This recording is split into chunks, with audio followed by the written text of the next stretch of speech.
आइए बच्चों, आज हम लोग जयशंकर प्रसाद की श्रद्धा और मन इस शीर्षक की चर्चा करते हैं।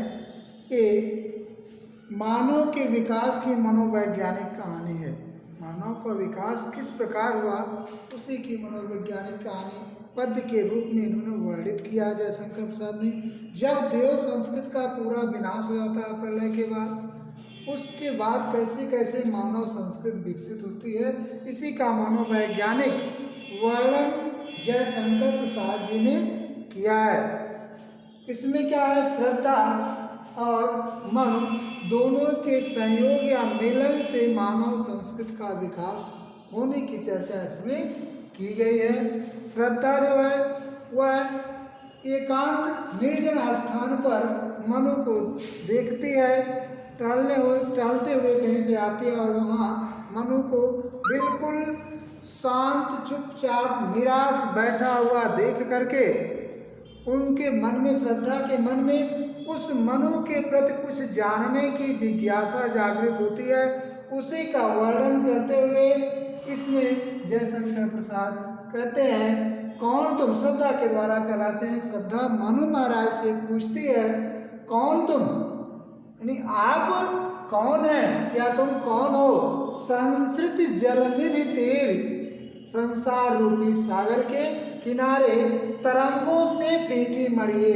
जिस प्रकार सागर अपने लहरों के द्वारा अपने अंदर स्थित मणियों को अपने तट पर या किनारे पर फेंक देता है, ठीक उसी प्रकार तुम संसार रूपी सागर के द्वारा फेंकी गई उस मणि की तरह इस एक तुम हो कौन? कर रहे निर्जन का चुपचाप प्रभा की धारा से अभिषेक, तुम उसी मणि की तरह इस निर्जन शून्य साने स्थान पर अपनी शोभा या अपनी चमक के द्वारा इस शून्य साने स्थान को तुम क्या कर रहे हो? निर्जन स्थान को सुशोभित कर रहे हो। तुम कौन? तुम तो ठीक उसी मणि की तरह हो। किस मणि की तरह? जिस मणि को सागर की लहरें और सागर के किनारे फेंक देती हैं और वो वहीं चमकती रहती है, ठीक उसी तरह तुम भी संसार रूपी सागर की लहरों के द्वारा फेंके गए मणि की तरह हो, जो इस शून्य साने एकांत स्थान को सुशोभित कर रहे हो। तुम कौन? उनके बारे में जानने की इच्छा इस समय किसके मन में होती है? किसके मन में होती है? श्रद्धा के मन में होती है कि आखिर तुम हो कौन, या उनसे पूछने की कोशिश श्रद्धा कर रही है। आगे श्रद्धा कहती है, मधुर विश्रांत और एकांत जगत का सुलझा हुआ रहस्य, तुम मधुरता से युक्त थकावट से भरे हुए इस एकांत शून्य साने संसार में तुम सुलझे हुए रहस्य की तरह मुझे प्रतीत हो रहे हो, लग रहे हो। सुलझे हुए रहस्य की तरह मतलब क्या इसका है? यानी तुमसे कुछ तुम्हारे जो हाव भाव है, कहती है, एक करुणा में सुंदर मौन और चंचल मन का आलस, तुम्हारे मन में तुम्हारी जो स्वाभाविक की आकृति है, तुम्हारे चेहरे की जो आकृति है, इससे मुझे कुछ रहस्य सुलझता हुआ दिखाई दे रहा है। कह रही है श्रद्धा, क्या कर रही है? एक करुणा में सुंदर मौन, तुम जो सुंदरता से युक्त चुपचाप मौन बैठे हो, इससे तुम्हारे अंदर की करुणा का भाव हमें दिखाई दे रहा है। और चंचल मन का आलस्य, परंतु तुम्हारा मन जो कभी बहुत चंचल हुआ करता था, लेकिन आज वह मन आलस्य से युक्त है, ऐसा तुम्हारे चेहरे से मुझे नजर आता है। यानी उसका चेहरा, मनु का चेहरा देखते ही उनसे उनके बारे में कुछ जानने की इच्छा होती है और कुछ अनुमान लगा करके श्रद्धा उनके बारे में चर्चा कर रही है। आगे होता क्या है, जब इतनी बात तुम हो कौन उनके बारे में कहती है, कौन कहती है? श्रद्धा कहती है।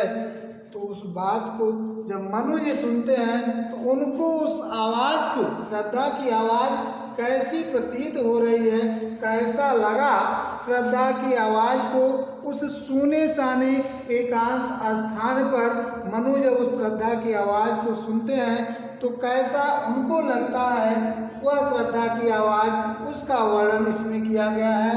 सुना यह मनु ने मधु गुंजार, मधु गुंजार किसने सुना?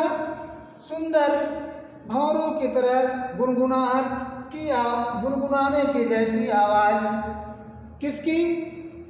श्रद्धा की, जो भंवरों की तरह मधुर गुनगुनाहट के रूप में आवाज कर रही, अर्थात ये पूछी है। इस आवाज को सुन करके सुनाया मनु ने मधु गुंजार, मधुर आवाज जब सुना, मधुकरी का सा जब सानन, जैसे मधुकर माने होता है भौरा, तो मधुकरी माने भौरे की मादा प्रजाति होती है। एक भौरे की तरह आनंद प्रदान करने वाले गुनगुनाहट को, अर्थात उस श्रद्धा की आवाज को जब मनु ने सुना तो बहुत ही सुंदर, उनको बहुत ही अच्छी लगी, मीठी लगी उसकी आवाज। किसकी आवाज? श्रद्धा की आवाज। किसको मीठी लगी? भौरे की गुंजार की तरह, गुनगुनाहट की तरह उनको लगा श्रद्धा की आवाज। मनु को जैसे भौरे गुनगुनाते हैं उसी तरह आनंद प्रदान करने वाली बड़ी ही मधुर लगी श्रद्धा की आवाज। किनको? मनु महाराज को। कब? जब उसने पूछा, इनके बारे में जानना चाहा, तो जो कुछ उसने बोला वो सारी आवाज इनको बहुत ही मधुर लगी। सुनाया मनु ने मधु गुंजार, मधुकरी का सा जब सानन। मधुकर आप पढ़े होंगे कक्षा 10 में। मधुकर कई समझाए सौंदे, बूझत साच न हासी, को है जनक कौन है जननी, के रस कै अभिलाषी। वहाँ गोपियाँ उद्धव जी को मधुकर भौरा संबोधित करते हुए कहती हैं। तो मधुकर का अर्थ भौरा होता है, तो मधुकरी उसकी मादा प्रजाति का है। यहाँ श्रद्धा को मधुकरी कहा गया है कि मधुकरी अर्थात उस भौरे की तरह गुनगुनाहट जो बहुत ही मधुर लगता है। ऐसी आवाज में जब श्रद्धा ने पूछा तो उस आवाज को सुनते इनको बहुत अच्छा लगा, आनंद प्रदान करने वाली वो आवाज इनको लगी। देखते क्या है कि ये मुख नीचा कमल समान, जो उसका कमल के जैसा सुंदर मुख था, उस मुख को नीचा किए हुए, नीचे की तरफ देखते हुए वो दिखाई दी। कौन? श्रद्धा उनको ऐसी दिखाई दी। उसका मुख एकदम कमल के समान था, परंतु वह मुख नीचे की हुई थी, अर्थात शर्म के मारे नीचे की ओर देख रही थी। साथ साथ ये प्रश्न उनसे पूछ रही थी कि आप हैं कौन? कि ये मुख नीचा कमल समान, प्रथम कवि का ज्यों सुंदर छंद। यानी उस समय उसका मुख उन्हें वैसा ही लगा जैसे किसी कवि का छंद होता है जो सुनते में बड़ा मधुर लगता है। ठीक वैसे ही बहुत ही अच्छा उनके सुंदर मुख जो कमल के समान था, बहुत ही सुंदर उसको लगा, अच्छा लगा। किसको? मनु को। और उनकी आवाज तो भंवरे की गुनगुनाहट की तरह मन को सुनाई दी लगी। अब होता क्या है, मनु जी की श्रद्धा जब भी अपनी कमल जैसे मुख को नीचे किए हुए कुछ कहती है, इनके बारे में कुछ पूछती है, तो उसकी आवाज़ इन्हें बहुत ही मधुर लगती है। इतनी मधुर लगती है जैसे किसी कवि के सुंदर मधुर कविता हो, उसी की तरह उस समय श्रद्धा की आवाज़ उन्हें बहुत ही मधुर लगती है। एक झटका सा लगा सहर्ष, निरखने लगे लुटे से। कौन? अब क्या हुआ? उस श्रद्धा की आवाज को सुन करके मनु जी उसके तरफ निरखने लगते हैं, देखने लगते हैं। उसके इतने खुशियों का एक झटका की तरह उन्हें खुशी का झटका लगता है, अर्थात उसको देख कर बहुत ही प्रसन्न होते हैं और अचानक मुख ऊपर करके उसको देखने लगते हैं कि ये इतना सुंदर जो बोल रहा है, मधुर बोल रहा है, ये है कौन? उसकी तरफ निरखते लगते हैं, देखने लगते हैं। और जो ही उसकी तरफ देखते हैं एकदम इतनी सुंदर वह थी कि अपनी शुद्ध बुद्ध सब कुछ उसके सुंदरता को देख करके खो बैठते हैं। जैसे किसी व्यक्ति का सब कुछ लुट जाता है तो वह अपनी शुद्ध बुद्ध खो बैठता है, क्या करें क्या नहीं करें। ठीक वैसे ही श्रद्धा की उस सुंदरता को देख करके इनको एकदम झटका सा लग जाता है। ये लुटे हुए व्यक्ति की तरह अपनी शुद्ध बुद्ध खो करके एकटक निगाह से उस श्रद्धा को देखने लगते हैं। कौन देखने लगते हैं? मनोज देखने लगते हैं, भाई ये कौन इस सोने साने स्थान पर आ गई, इतनी सुंदर स्त्री। कौतूहल रह न सका फिर मौन, यानी उनके मन में अब उस सुंदर स्त्री श्रद्धा के बारे में जानने की उत्सुकता बढ़ गई। क्या, कौन यह स्त्री है, ये सारी चीजें उसके विषय में जानने की इच्छा इनके मन में बढ़ने लगी। अंदर ही अंदर सोचने लगे कि आखिर ये कौन स्त्री है, कहाँ से यहाँ आ गई। ये सारा कौतूहल उनके मन में उठने लगा। फिर उस बात को अंदर दबा न सके और पूछ ही पड़ते हैं। आगे है, और देखा वह सुंदर दृश्य, भी अपना मुख ऊपर करते हैं, उस सुंदर श्रद्धा को वह देखते हैं कि कितनी सुंदर वह स्त्री हमारे सामने खड़ी है। और देखा वह सुंदर दृश्य नयन का इंद्रजाल अभिलाष, जो भी इनकी नजर उस सुंदर स्त्री पर पड़ती है तो ऐसा लगता है कि जैसे इनके ऊपर वो जादू कर दी है। कौन जादू कर दी है? श्रद्धा को देखते ही, उसके रूप रंग आकृति को देखते ही इनको ऐसा लगा कि वो हमारे ऊपर कोई जादू सा कर दिया था। उसको एकदम ध्यान से देखने लगते हैं, उसकी शोभा को देखने लगते हैं। कुसुम वैभव में लता समान, उस समय श्रद्धा उनको ऐसी नजर आती है कि जैसे कोई लता सुंदर फूलों से लदी हुई हो, ठीक वैसे ही उस समय श्रद्धा उनको बहुत ही सुंदर दिखाई दे रही थी। चंद्रिका, अथवा कैसी उनको नजर आ रही थी उस समय श्रद्धा?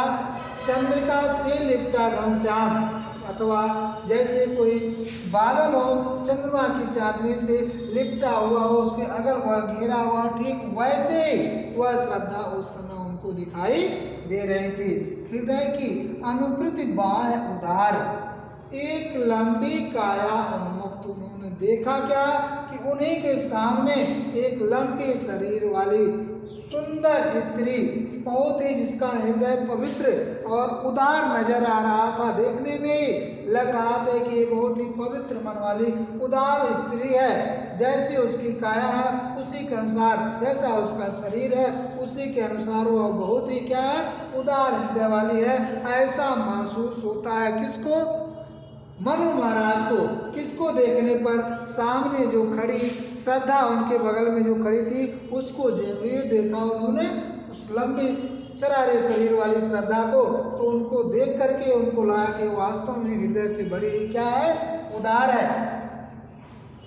मधु पवन क्रीड़ित ज्यों शिशुशाल, सुशोभित हो सौरभ संयुक्त। उस समय वो श्रद्धा ऐसे लग रही थी जैसे बसंत के महीने में मधुमास, बसंत के महीने में जो हवा सुगंध से युक्त होकर के चलती है, उस सुगंध से युक्त हवा से जो साल के छोटे वृक्ष जिस प्रकार हिलते हिलते हैं, सुंदर लगते हैं, साल के छोटे वृक्ष उस हवा के साथ खेलते हुए जिस प्रकार सुंदर लगते हैं, ठीक वैसे ही आप सुगंध से युक्त श्रद्धा उनके सामने उस साल के वृक्ष की तरह सुगंध से युक्त श्रद्धा उनके बगल में खड़ी हुई नजर आती है, उनको दिखाई देती है। सुगंध से युक्त, सौरभ मन होता है सुगंध, सुगंध से युक्त श्रद्धा उनके बगल में खड़ी हुई